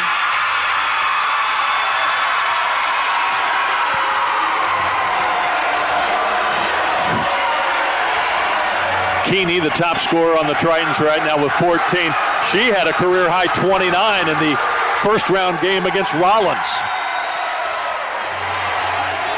I can barely hear myself. Got a bow on the court there. Well, we had it here with St. Leo during the breaks. The cheerleaders doing backflips. Each respective side doing backflips to the raucous cheers of the fans of each side. Spartans have missed their last 4. No buckets in the last 3, or no field goals, I should say, in the last 3:45. Unfortunately, they've only made free throws, and they're not making a lot of them. They've missed 9 of 17. Big possession here. Tampa's got to stem the tide and get back and make it a 1-possession game again.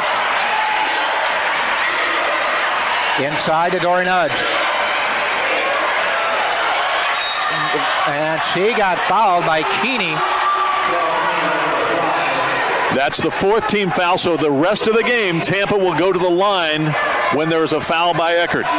That's maybe a mixed blessing, the way it's gone so far today. But the 4th quarter has been the Spartans' quarter all year long, so we'll see what happens here. Inside, Nudge, nice job, puts it in. Yep, it's a nice thing to be able to go to the SSC Player of the Year when you need buckets. 3-point game now for Nudge, 17. Keeney trying to get that 4th on Sullivan. Sullivan, nice job not letting her get it, but she got her own rebound, puts it up, and rolls it in.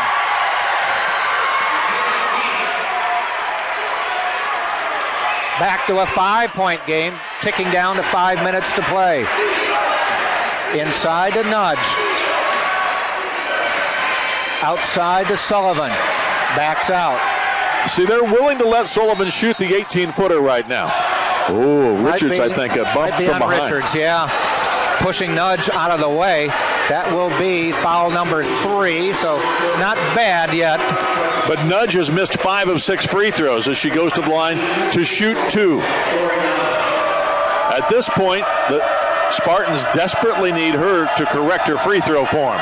She does. 4-point lead.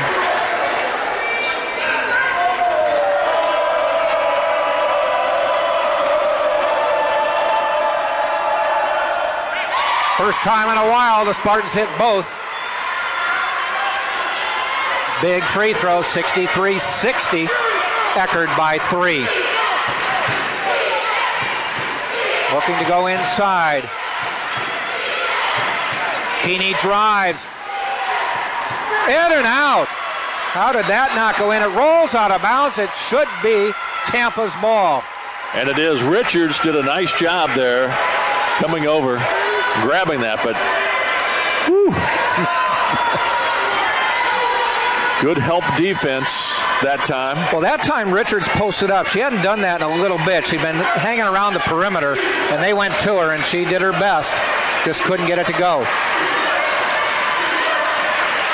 Spartans trail by 3. Nudge, looking around, tries to drive, spins off the glass, won't fall. Keeney boards. See, it's different. I talked about the spin move. It's different if you're in the low post and you're spinning.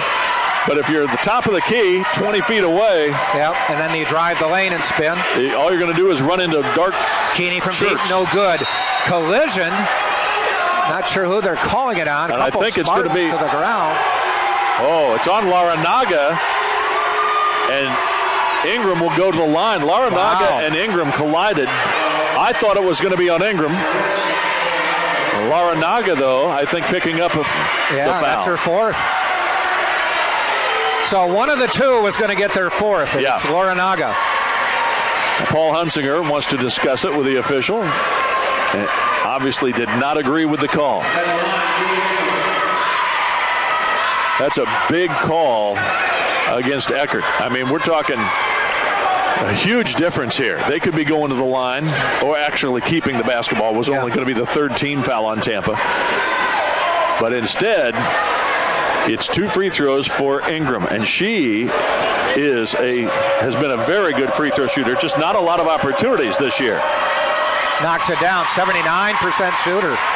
Yeah, that's only her 20th free throw attempt of the season. She's normally been a 3-point shooter, spotting up outside, didn't get to the line a lot.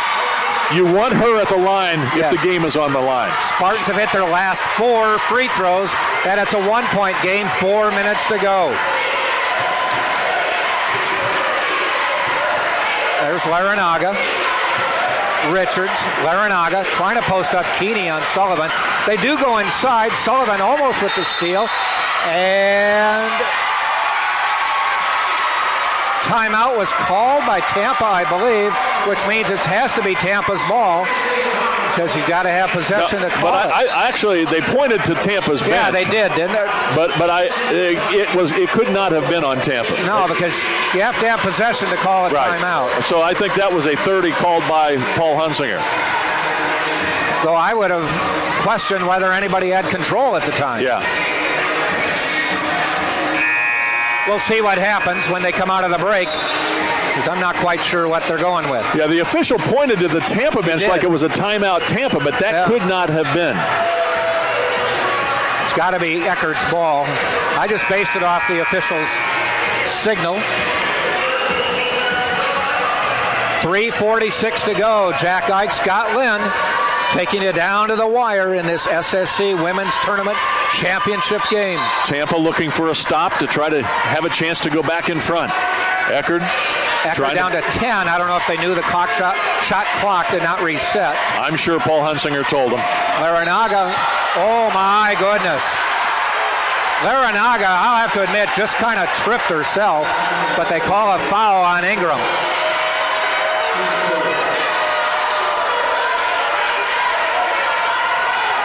And it'll put Laranaga on the line. And Tom Jesse wants an explanation there. Laranaga hits it. That's Ingram's 4th. Laranaga, 78% free throw shooter. Hits them both. The lead is 3. Couldn't ask for a better SSC championship game here. 3.5 minutes to go. Eckerd by 3.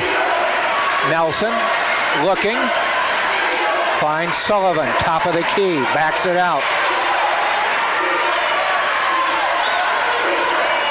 Abney falls down, jump ball, Eckerd's ball. Well, there's a chance for Abney to just throw the ball inside to the SSC Player of the Year. She chose that time to try to drive and wheel and deal. Not necessary at that moment. It would have been one-on-one with... Jory had pretty good position. Yeah, had good position, and there was no help defense at the other side, so she could have gone one-on-one trying to get to the basket. Ball across half court, looking to drive, pushes Nelson out of the way, and that's what the referee says. Now, Lowell didn't like the call, but we had the same angle again and saw that right arm extend. Eckerd fans don't like it. Break for the Spartans, so do they capitalize? Tom Jesse told me today there'll be no losers today. We're both headed to the NCAA tournament. There will be a winner, but there'll be no losers. Sullivan finds Abney. Off the glass and in. What a nice pass. Thread the needle, Melia Sullivan. 1 point game for Abney, her 20th. Ball back out. Richards for three. Hits it.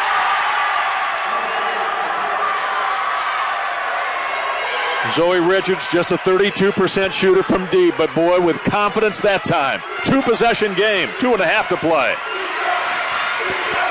Nelson, nudge, backs out. Sullivan for three, no good, to the ground, and I think Abney might have got the foul.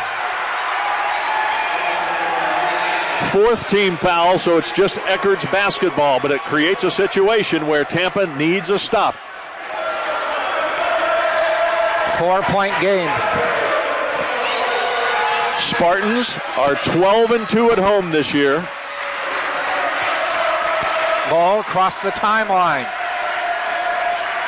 Oh, drives the lane and scores.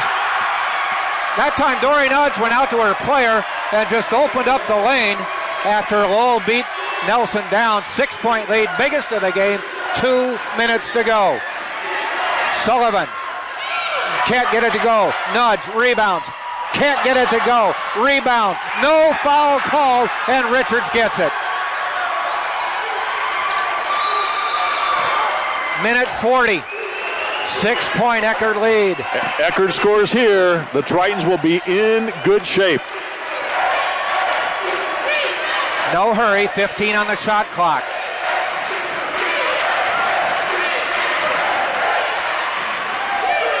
Keeney looks away, drives the lane, plows in, and traveled first.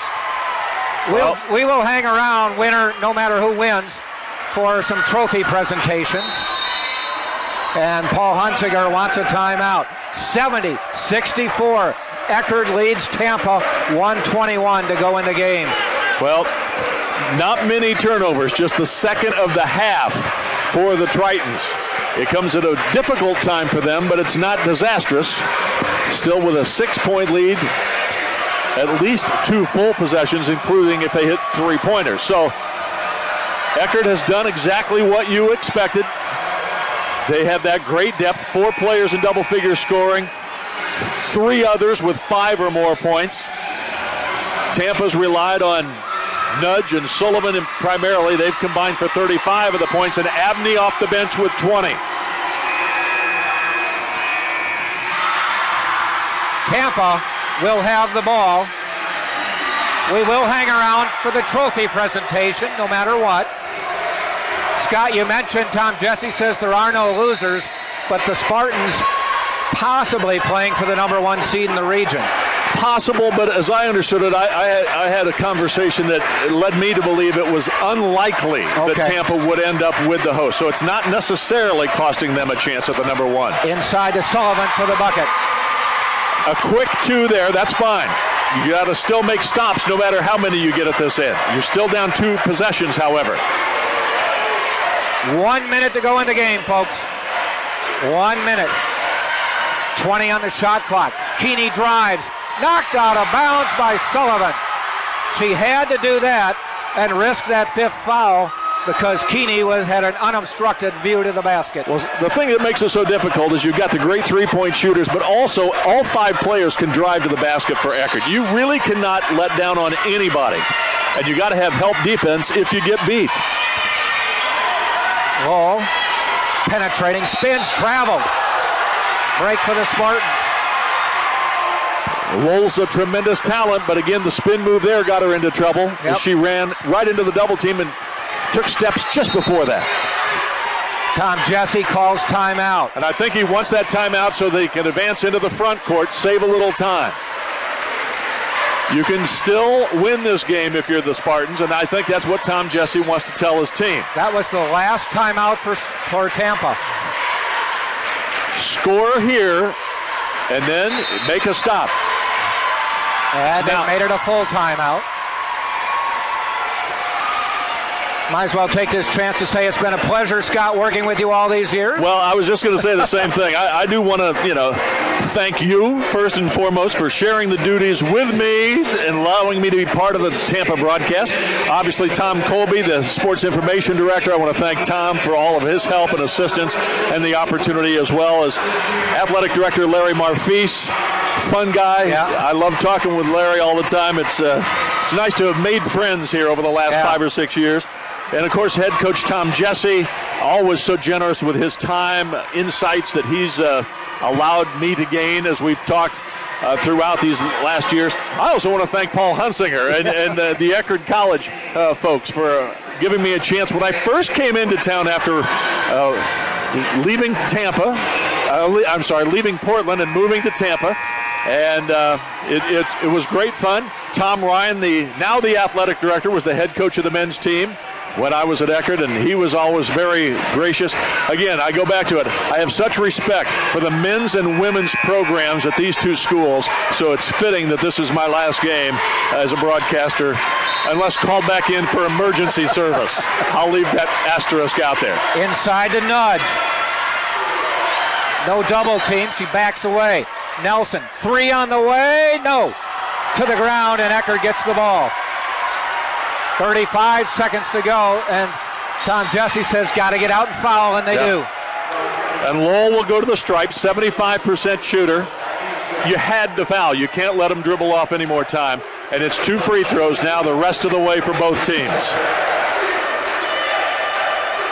Tampa has had some remarkable come-from-behind wins against Eckerd this season. 2, both meetings were unbelievable comebacks for the Spartans.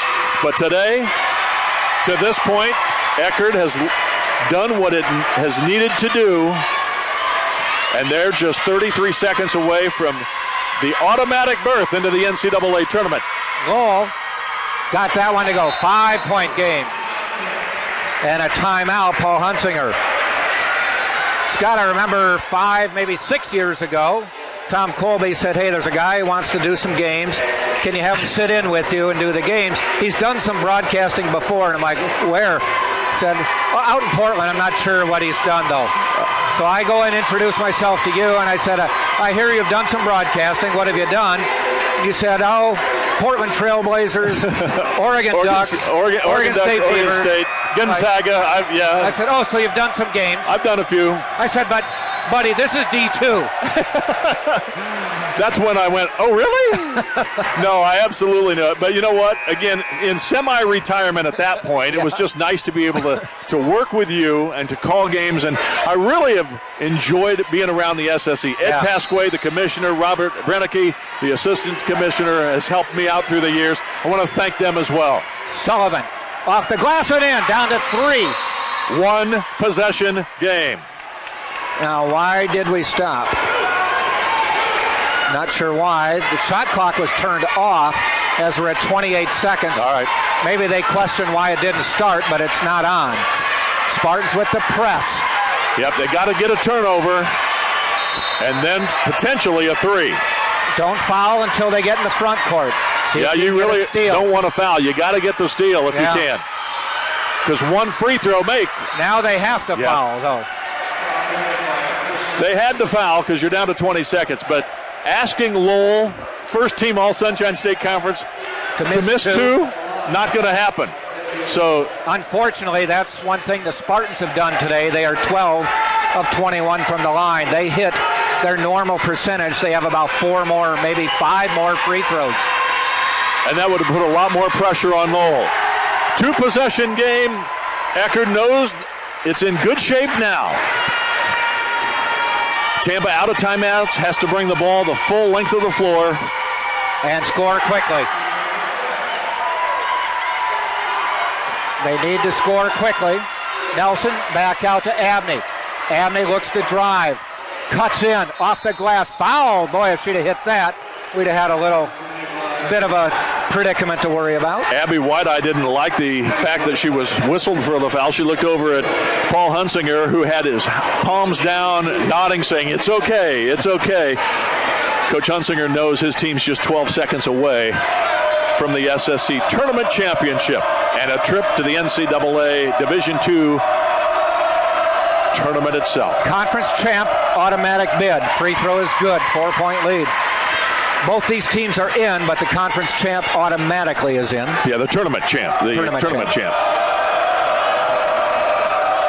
Tampa, of course, the regular season champ with a 19-1 conference mark. Second one doesn't go, and Ingram fouls. Boy, the free throw woes have hurt Tampa all day. That might not have been enough, but it would have made it a 3-point game. How sweet this victory will be for Paul Hunsinger and his team. Julia Ingram fouls out on that one. Maya Justo back in the lineup for Tampa. First-year assistant Ashton Feldhaus, Paul Hunsinger, of course, his longtime assistant Deandra Shermer, now the head coach at Valdosta State. They have done a tremendous job this year, and they are about to win again. They'll have won 19 of their last 21, and they will have the same record as Tampa when this horn sounds in 7 seconds. Nelson drives. Rebound Richards. Not sure why Justo fouled there, probably unnecessary, but she did. Paul Hunsinger and the players on the bench, hugs all around, and the celebration about to begin in earnest for the Eckerd College Tritons. They are going to win the SSC tournament. Boy, what a nice effort. Yeah, and you knew it was going to be this kind of game. Neither team led by more than 6. There may be it could be more here. Might be a court storming coming up. From the Eckerd fans, yes. Lowell to the free throw line. The foul was on Justo, her 4th. This will be the largest lead of the game if she makes 1 or 2 free throws. And then that's going to do it. Eckerd has beaten the Tampa Spartans, and they're the Eckerd faithful running on the court. 75-69, the final score as the Tritons, we won't call it an upset. These two teams are way too evenly matched to even suggest that was the case in this game. As Scott, you mentioned a few times, it's hard to beat a team 3.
We'll run through the scoring. 75-69.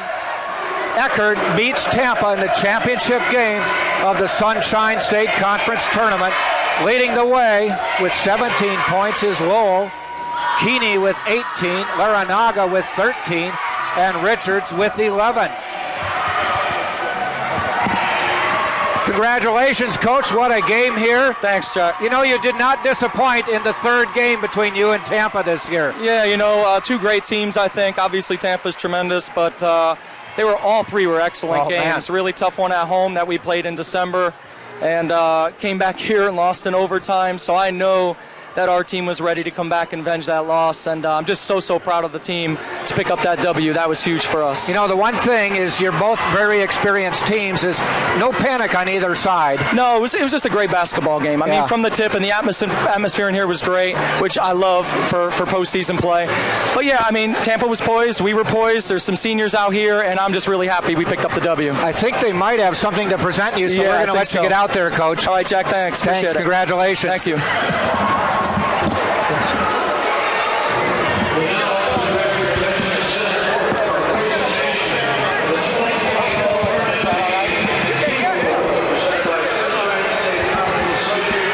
Paul Hunsinger, gracious as always.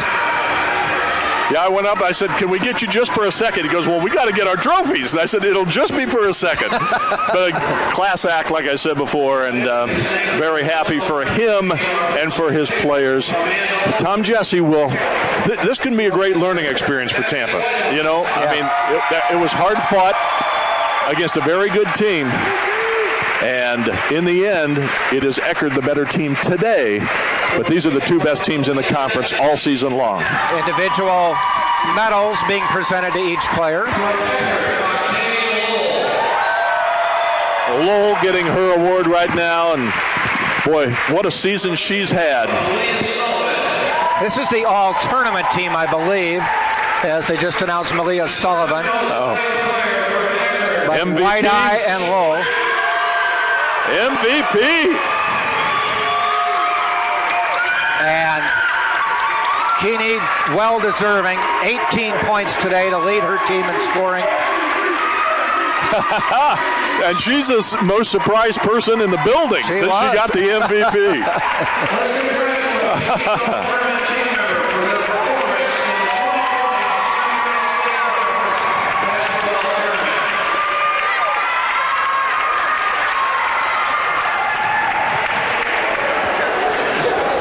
Trophy presentation coming up.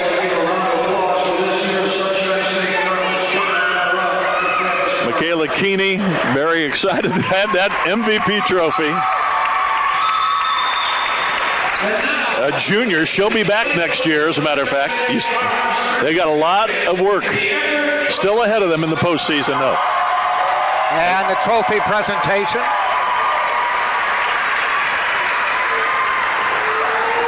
Hoisting it up high.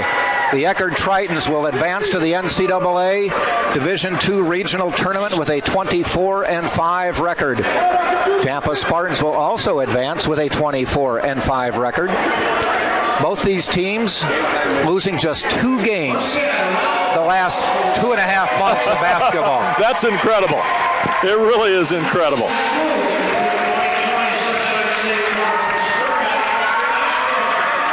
That is a happy group of Titans right there. The Tritons are very excited, and well they should be. Run through the scoring, and then we'll call it a day here, folks. For Eckerd, leading the way was Keeney with 18, Laranaga with 13, Lowell had 17, Richards had 11.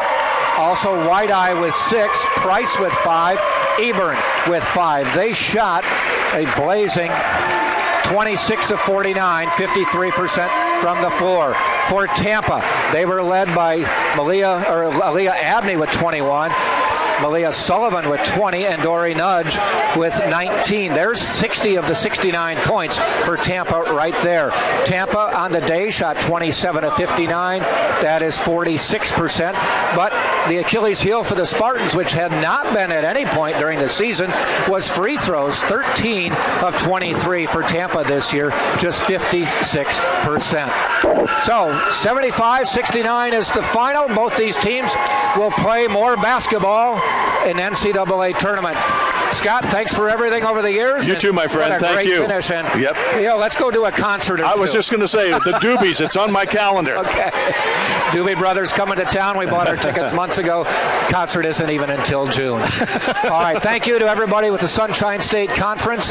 This is it for our basketball coverage this year. I will continue doing baseball games. Matter of fact, have a game tomorrow and a game on Tuesday. Well, you're just busy as heck, aren't you, my friend? Why not? All right, for Great everybody working here, with you, my friend. we will be back for baseball tomorrow. Basketball is over.